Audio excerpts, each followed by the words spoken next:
All right, Alexander, let's talk about the fall of Avdiivka.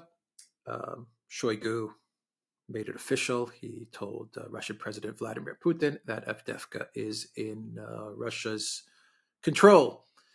And the Russians are not stopping. They continue to move forward across the entire front line, though this is not an offensive. The Russians are still in active defense, what they call active defense. So, anyway, what are your thoughts on Avdeyevka, on what the Russian military is doing? Of course, everyone is talking now about what's next. That's what everyone is trying to analyze and trying to figure out. But perhaps we can start things off with the catastrophic retreat, if you can even call it that, from Avdeyevka. I mean, a complete debacle on the side of the Ukraine military and on the side of the Zelensky government, which ran off to Munich. Anyway, what are your thoughts? Well, the first thing to say is you're absolutely correct. This is not just any defeat. This was a total, disorganized, chaotic collapse.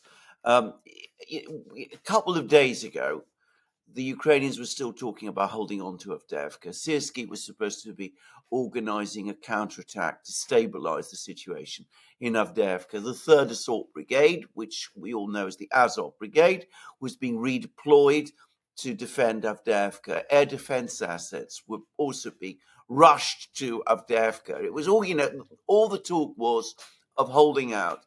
And it was completely disconnected, as we were discussing in our previous video, to the situation on the ground. What happened was the 3rd Assault Brigade, the troops there, arrived in the area.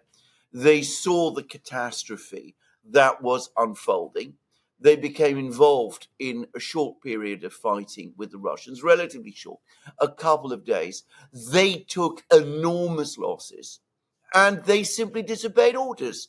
The entire brigade collectively took a decision that it was not going to continue fighting in the way that Zelensky and Syrskyi were telling them to do. Meanwhile, the rest of the garrison, the people who were actually fighting in Avdeyevka for the last couple of months, they collectively had enough.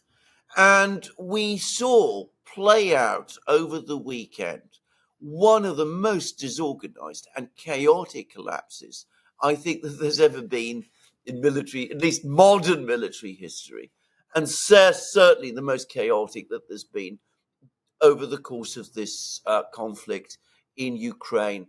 Um, Soldiers started abandoning their positions right across the entire Avdeyevka front lines. They started retreating by themselves. They congregated in one area, the so-called ninth quarter. They tried to flee across the fields to escape entrapment by the Russians. It seems hundreds of them took the decision to surrender. And at some point, Syrskyi and by this point, Zelensky was away. But at some point, Syrskyi, who is in Kiev, obviously the new commander-in-chief, realized that what he was looking at was an uncontrolled collapse. The troops were no longer obeying orders, that the 3rd Assault Brigade had in effect mutinied. And in order to put some kind of gloss on things and to pretend that he was actually the person making the decisions and was really in charge, he then gave the formal order to retreat. By which point, of course, the retreat, chaotic, disorganized, was already underway. And the sequel, and I think we just need to get to the political sequel, is that Zelensky is apparently furious with Syrskyi that he allowed the situation to arise. He apparently was still hoping that Avdeyevka would be held. It just goes to show again how clearly disconnected from reality he has become. He was furious that Avdeyevka fell whilst he was going off to the Munich Security Conference.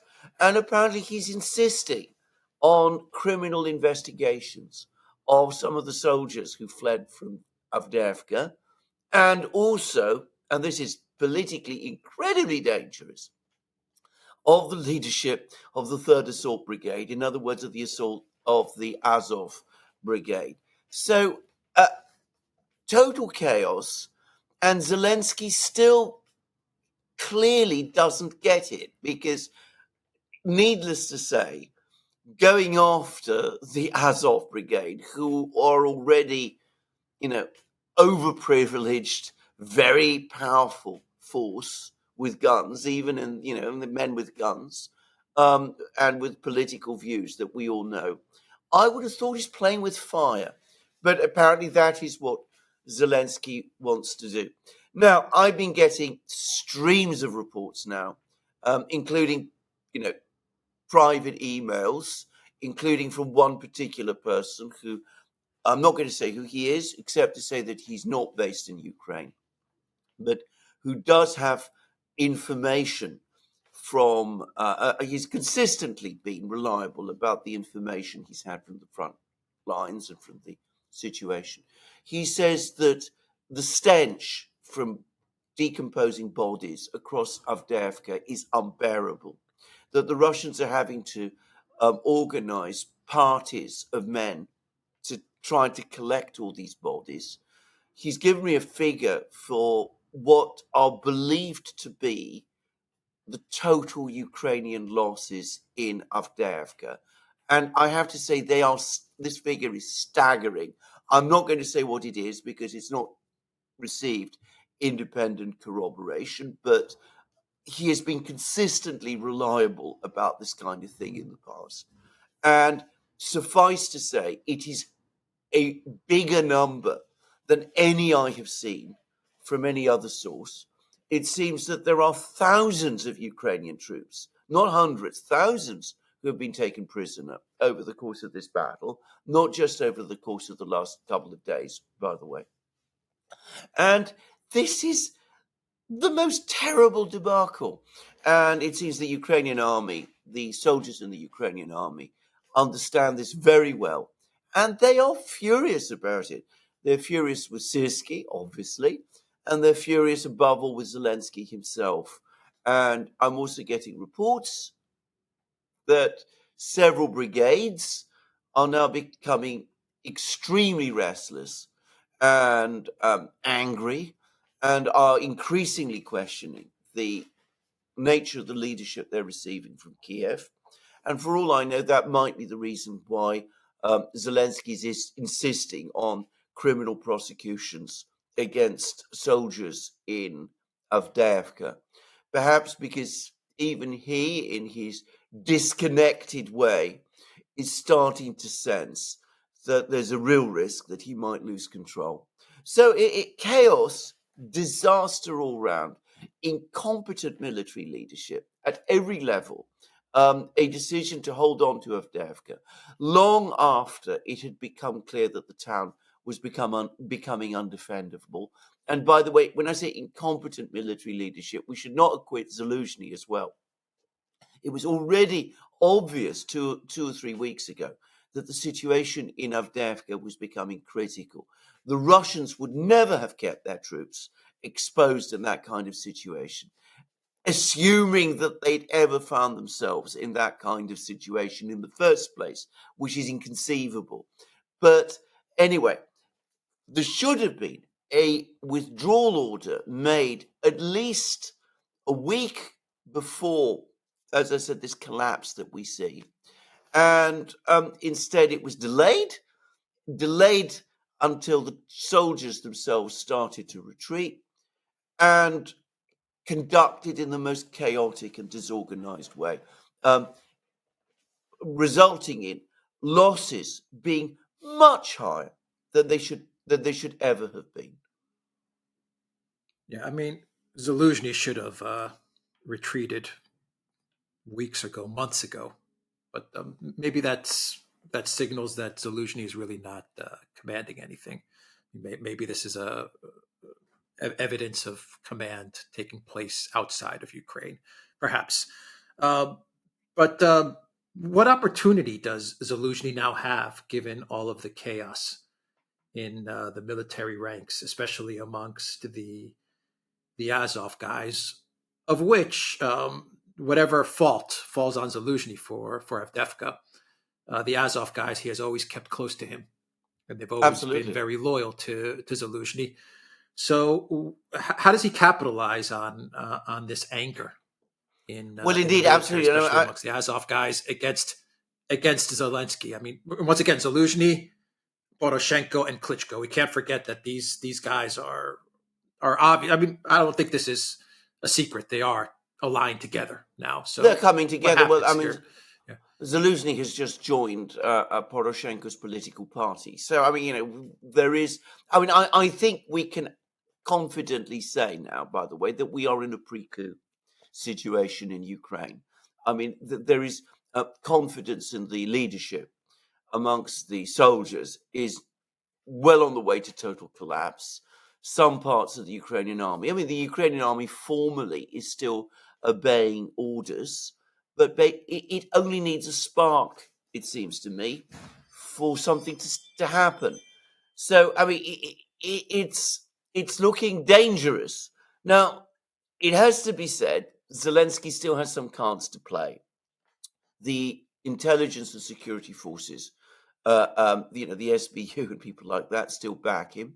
Apparently, a lot of the anger is being directed at Budanov, the military intelligence chief.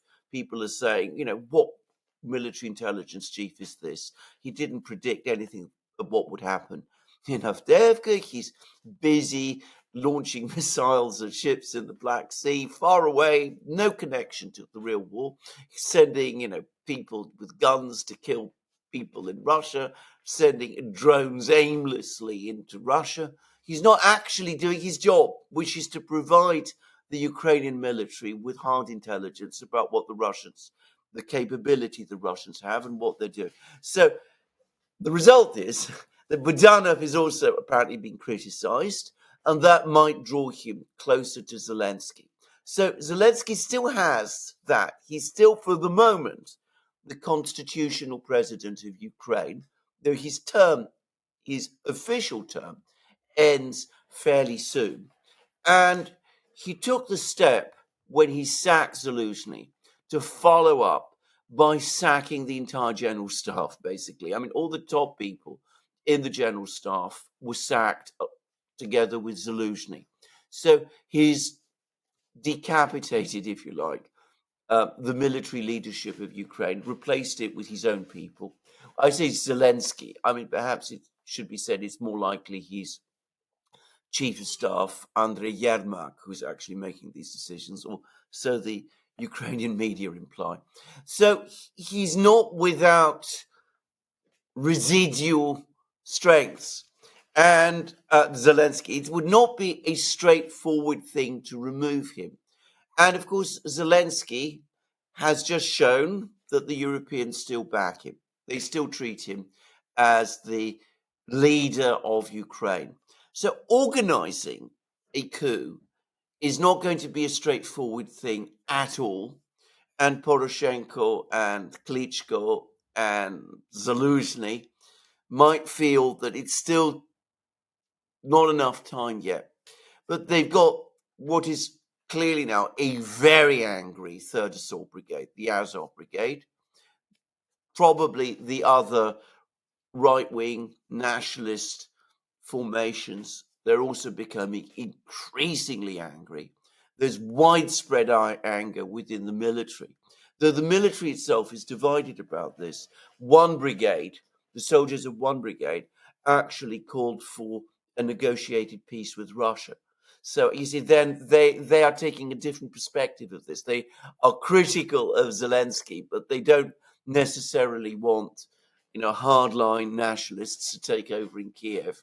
They sense that the war is going wrong and being lost, so they have a different view. But anyway, it could be that Zaluzhny and co are going to say to themselves, Avdeyevka was a disaster. Confidence in Zelensky is being undermined.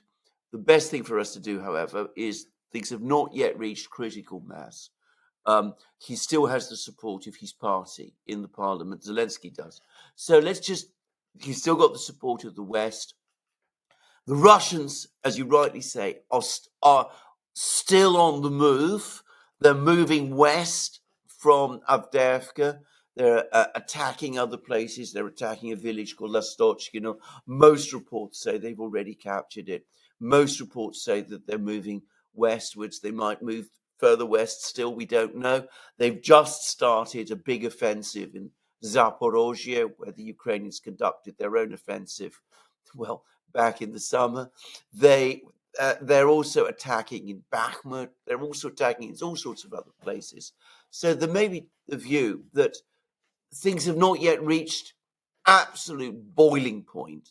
We've got to wait just a little longer. But if that's their calculation, then that boiling point will probably be reached within weeks, not months. And of course, the question is, do they then go public? Because that's what they would need to do, in my opinion. They would need to say that Zelensky is no longer the legitimate president of Ukraine. He is making impossible decisions and issue a call for people to come to Maidan Square to protest against him, and issue a call to the army to come out, and or at least the military, the nationalist formations, to support Zelensky's approval. They would need to go public. It can't be done secretly. That is my view in this kind of situation that we're looking at now. Yeah, I wonder if the nationalists, the Azov guys, these parties are enough on their own to bring down Zelensky's government. First, they would need the wider support of the military, because we do have a military, like you said, it is a military that's split, maybe not even in two, probably in like three different factions. But the Azov is the most powerful, or at least appears to be the most prominent and vocal part of that military. You see, I think this is the very good question, because I think, to answer your question, I think the nationalist units, which are said to, by the way, number around a quarter of the Ukrainian military, so we're not talking about a small group of people. I think they do have enough strength, actually, to take over if they all came together and were united in doing that. I mean, I think that they would. The question about the larger military is not whether it would necessarily support such a step. It is whether it would resist it. Obviously, the greater part of the army would not be involved, but if they simply stood by and let it happen, then of course, probably these units, these nationalist units, would suffice to achieve that. Again, the risk that Poroshenko, Klitschko, Zaluzhny run is that without some preparation, without a lot of preparation, without working on military officers, without persuading them that, this new transfer of power, if it takes place, which would, as I said, take place in a messy way, that it would, in fact, materially improve the situation. There's a real possibility, if you start playing this kind of game, that you could be in a Russian 1917 type situation, where the Tsar abdicates, the people who worked to bring him down, who were, the liberal politicians in the Duma, then discover that the army and everything around them is simply collapsing because legitimacy has been lost, and the people in the military no longer have any real belief in victory, or any real belief that the people who are taking over have either the constitutional mandate, or, to be straightforward about it, the intelligence and the ability to take over and turn things round. And of course, that doesn't even address the question of whether all of these Ukrainian soldiers who are fighting on the battlefronts even agree ideologically with what the nationalists units stand for. And we're not even looking at the question of what the West would say. So, there are imponderables. There are lots of unanswered and unresolved issues. I think the best solution for Poroshenko and Zaluzhny and company would be to persuade Zelensky to stand down or to peel off support from him from his party. But for the moment, that hasn't happened. And despite all of that, it still looks to me as if politically the situation is deteriorating. And as I said, we are in what is increasingly looking like a pre-coup situation. I would say that the best chance for Poroshenko would be to not only try to convince Zelensky to step down, but maybe amend what you said. Try to get the West to convince Zelensky to step down, Yes. because I think within Ukraine, I don't think anyone's going to be able to convince, to persuade, whatever that word means, to persuade Zelensky to step down. Would have to come from the West, and Poroshenko does have connections, powerful connections in the West. Klitschko was in Munich, so that was interesting. He turned up in Munich at the security conference, and I guess that is the question of legitimacy. You brought up that word, and you brought up 1917. I mean, the Tsar had legitimacy, but Zelensky never really had legitimacy. Everyone always wondered, and continues to wonder, is this guy really running the show? I mean, you even just said many people believe Yermak is really the guy calling the shots. A lot of people believe, rightly so, that the West is calling the shots. I mean, Zelensky always was and gave the appearance. I mean, he did it to himself. He gave the appearance of being nothing more than a puppet figure. I mean, a lot of it he brought onto himself. The green screens, the acting, all of these stunts that he would pull. So I mean, he undermined his own legitimacy in a way. But I think the question is, what does the West do, or what do forces inside Ukraine communicate to the West as far as the collapsing situation? You see, this is very interesting because you're absolutely right to point to fact that Klitschko, who is now clearly maneuvering against Zelensky, went to Germany and attended the Munich Security Conference. Now, the point about Klitschko is that he has connections in Germany. He's got long-standing connections with Germany. So did his brother, by the way. Remember, there's two brothers, both boxers. So it's confusing sometimes. But I believe that one of them, the other brother, actually lives in Germany. I mean, or at least did live in Germany. So my impression is that Klitschko basically invited himself along in order to work against Zelensky with the Germans, even as Zelensky was also trying to solidify his support with the Germans. Remember, there are only two countries now that really matter. Britain, I think, has burnt itself out. I think the British have given Ukraine everything they can. I think they can talk rhetorically, but they're no longer giving Ukraine arms and weapons, and they no longer have sway within the European Union. So they can make a lot of noise, but they don't really count. Germany still just about does count. So Klitschko goes to Germany. He's trying to work the Germans.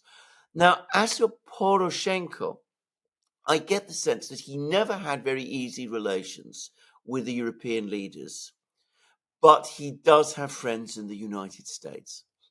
And I think that's where Poroshenko will try to work. He's going to try to, so Klitschko will try to win over the Germans. Poroshenko will try to win over the Americans.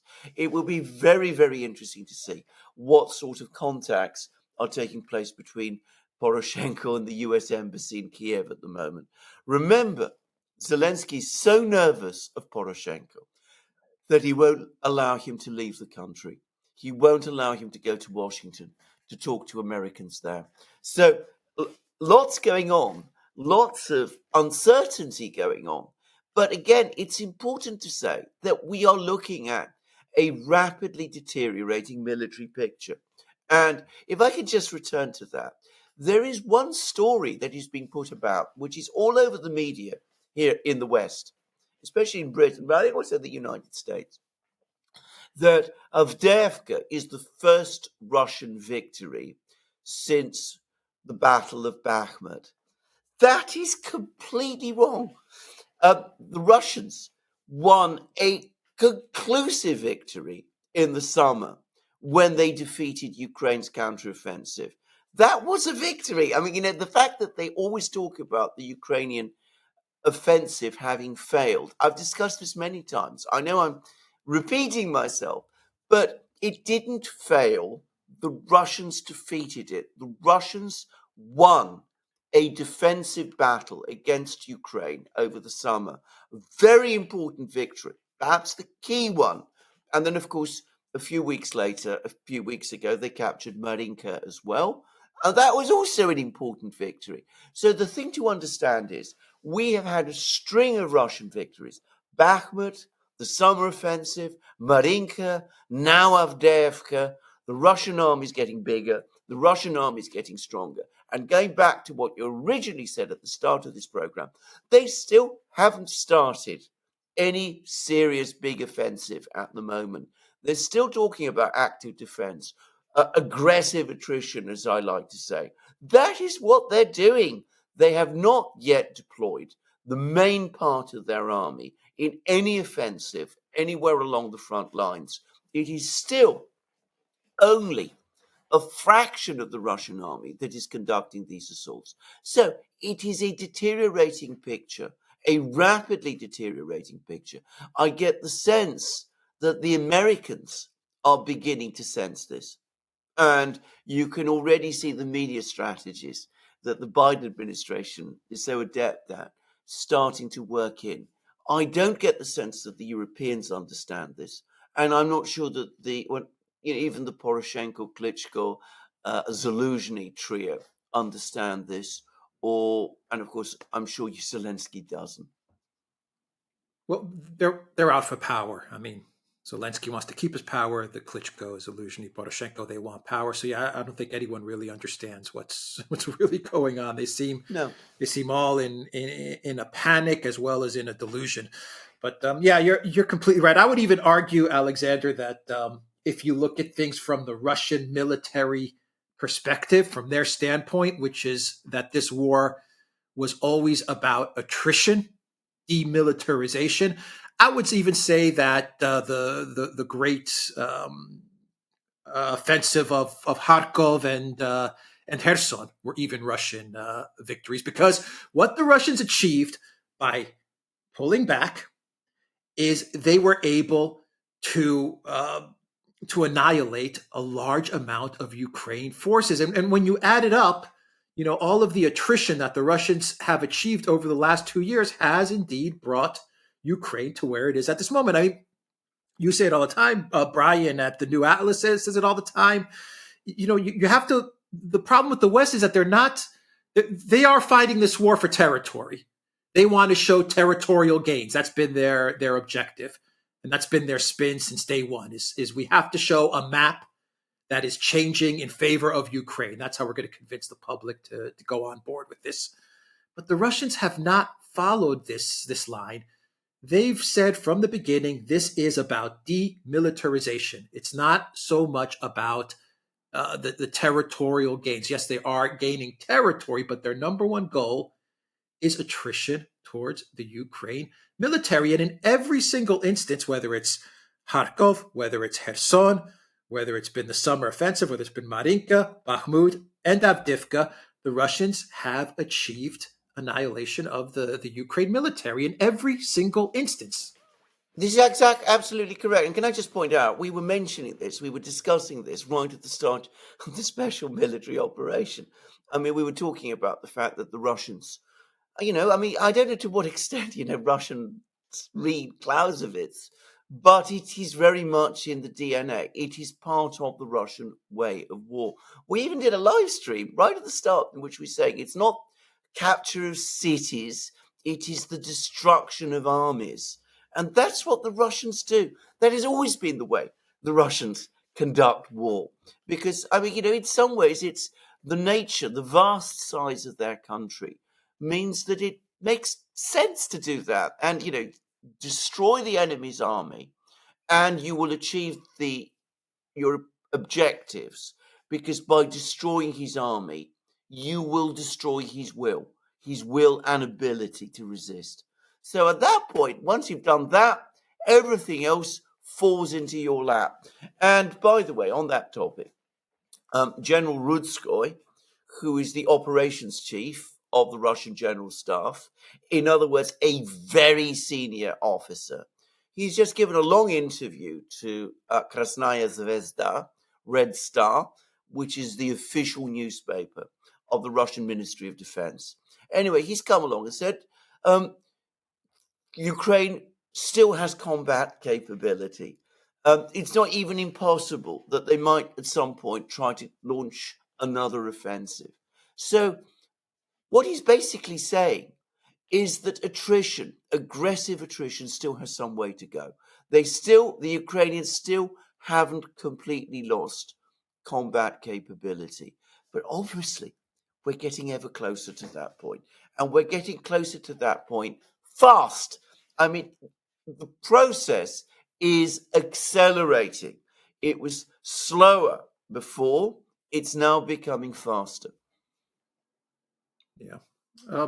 Just a final note. I just wonder why the collective West and all of the military experts and analysts, they can't come around to understanding how the Russians fight war. I mean, this has always perplexed me. I've always wondered how come they can't understand that the Russians are not trying to at this point in time trying to raise a flag in Dnipropetrovsk at this moment in time. I mean, they're not concerned about these big arrow offensive and of grabbing large swaths of territory. I wonder why they can't understand that. I mean, we understand the war that they're trying to fight. We understand it. Everyone understands. They want to show territory. They say it all the time. We're going to get back this, and we're going to get back that, and we're going to get Crimea and Sea of Azov, and we're going to get all this territory. Everything's defined in terms of territory for the collective West. Understood. Whether you think that's a right or wrong strategy, okay, but I wonder why they can never understand what the Russians are doing. It's so bizarre. Yeah, because first of all, I mean, these people are essentially, and let's say to get amateurs, they see everything, and we've discussed this many times, in presentational terms. They cannot conceive of a war conducted in this way. They want war. Their entire understanding of war is, gaining territory, because that's what looks, effective. In the movies, you have vast tank armies advancing fast, gaining thousands of kilometers of territories, storming cities, all that kind of thing. And, if you talk to someone like Jake Sullivan, this is important for him, because that's how he's going to persuade people that he's winning. Long, grinding attrition wars, focusing on destroying an enemy's army. It's not something that really forms part of his playbook, or that he has ever encountered or imagined. Now, there are people who do understand these things in the West. I mean, remember, during the Cold War, the West was pitted against the Soviet Union. There were lots of people who were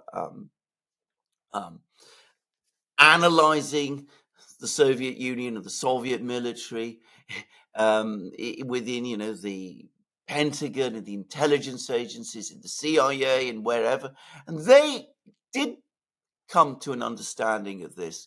The Pentagon commissioned a military historian, a man called David Glantz, and he did an epic series of studies about how the Soviets won the Second World War on the Eastern Front, and which explained an awful lot about the way the Soviets think and conduct war.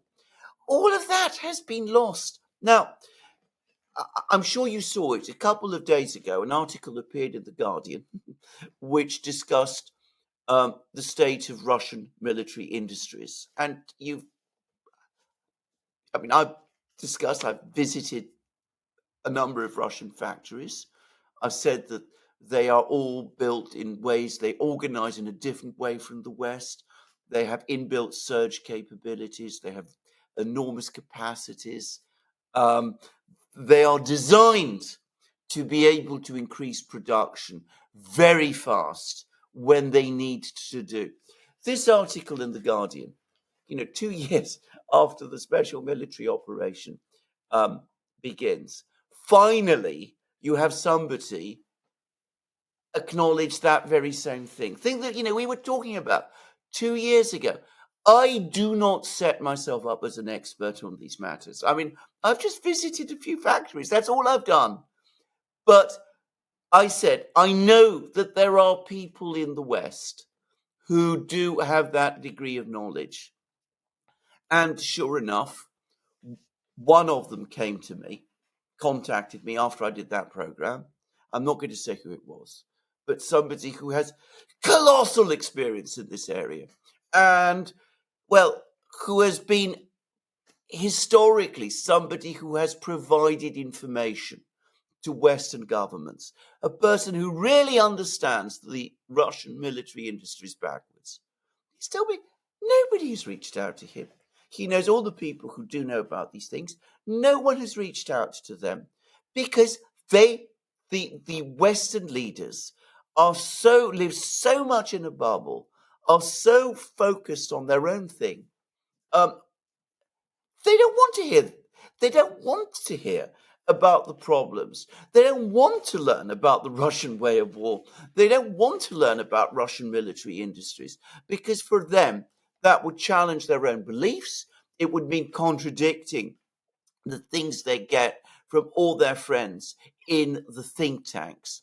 And in effect, the entire expert community that was created during the Cold War is just going disregarded. They just don't want to hear it. I don't want to hear it. Like children. They like really children. are like children. Yeah. They're like children. And they just go on, as a result, making the same mistakes time and time again. They're just repeating the same mistakes. And, when it all begins to go wrong, they blame the Republicans in the House or something of that kind, or Donald Trump or something like that. Because they don't want to listen to those people who really know. And they are there. Lots of them are. They're older today, but they still have that experience and that information and could provide that kind of advice. All right, we will end it there. TheDuran.locals.com. We are on Rumble, Odyssey, BitChute, Telegram, Rockfin, and Twitter X. And go to the Duran shop, 15% off all t-shirts. Take care.